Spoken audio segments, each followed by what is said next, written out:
Bonjour à tous. Aujourd'hui, je voudrais parler de l'inceste. L'inceste, c'est quelque chose qui se trouve partout, à tous les niveaux, dans toutes les relations humaines.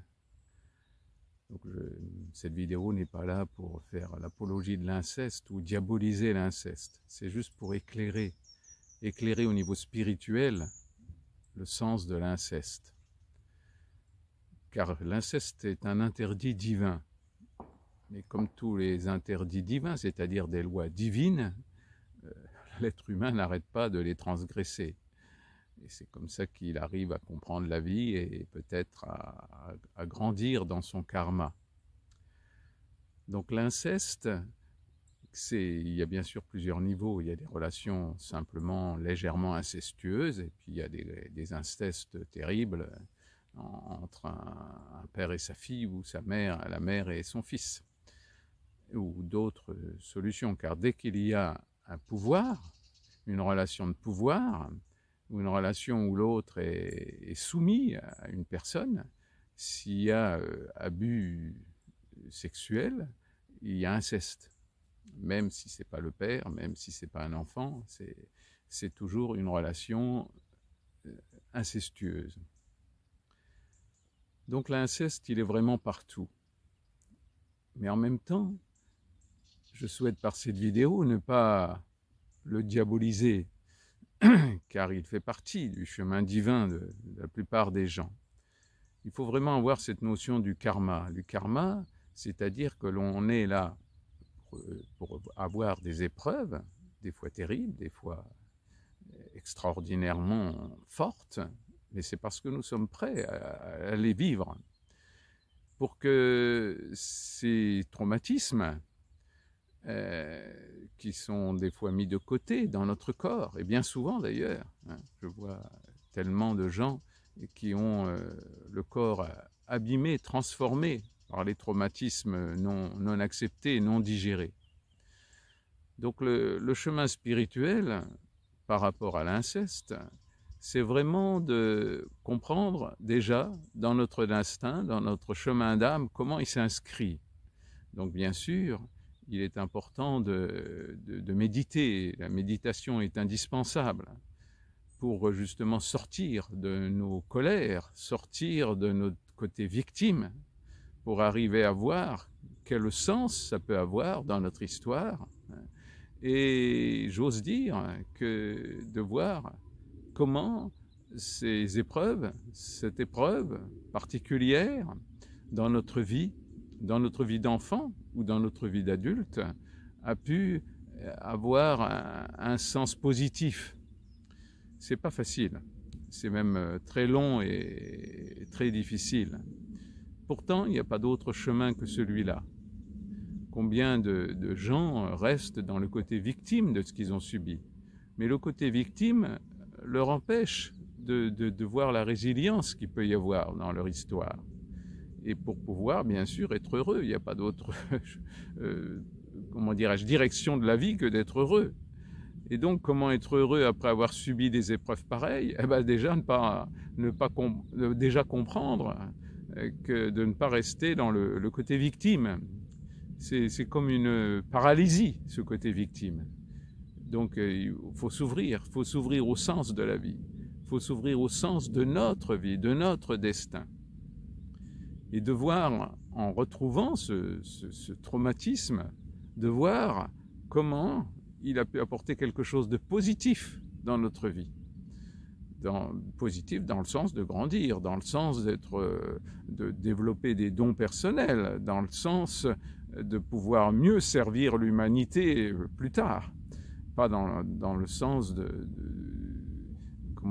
justifier quelque chose, mais simplement de voir dans ce processus-là, dans ces épreuves-là, comment on a pu découvrir des dons, développer des capacités personnelles que d'autres n'ont pas, pour pouvoir donner ce que nous sommes venus donner sur cette terre, dans cette incarnation.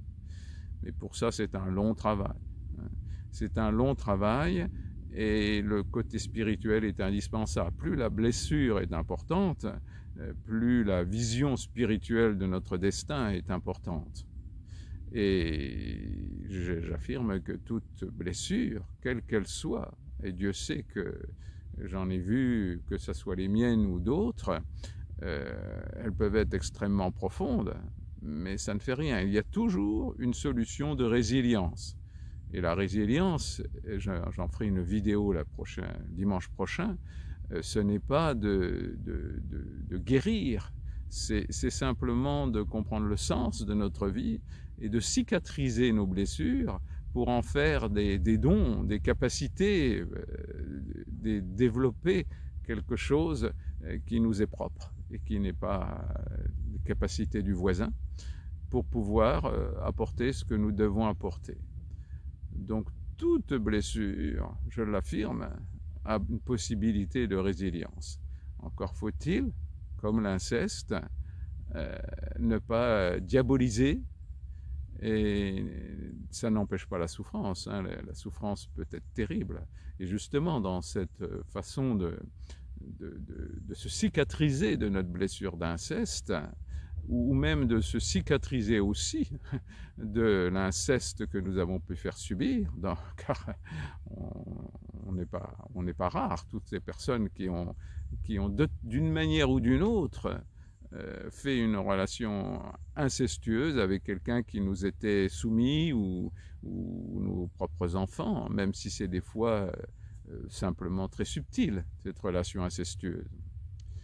Voilà, en tout cas, je voudrais bien souligner que le pire, c'est aussi l'absence, car je me suis rendu compte que dans les blessures des personnes, quand je vois le corps des personnes, je vois bien que l'absence de relations sensuelles, l'absence de relations tendresse physique avec le père pour une fille et avec la mère pour un garçon, c'est encore bien plus terrible que l'inceste.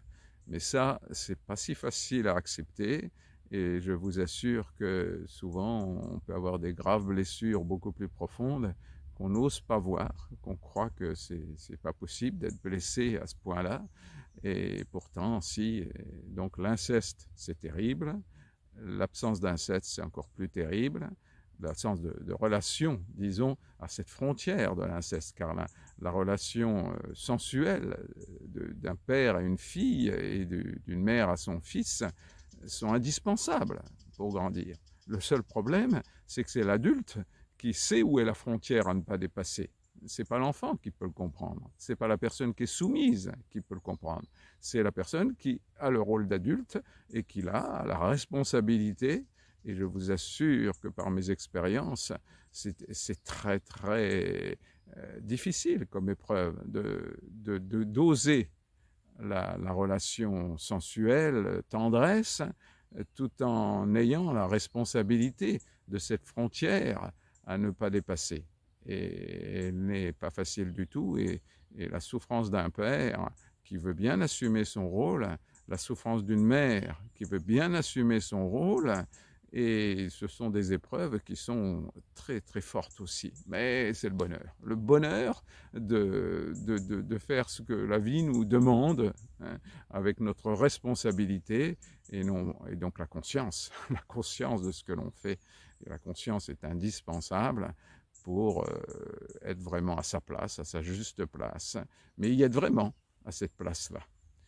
Bon, ben voilà, j'ai essayé par cette vidéo de faire le tour un peu de l'inceste et des relations incestueuses, pour éviter de les justifier, mais de les éclairer peut-être surtout, mais pas forcément de les diaboliser.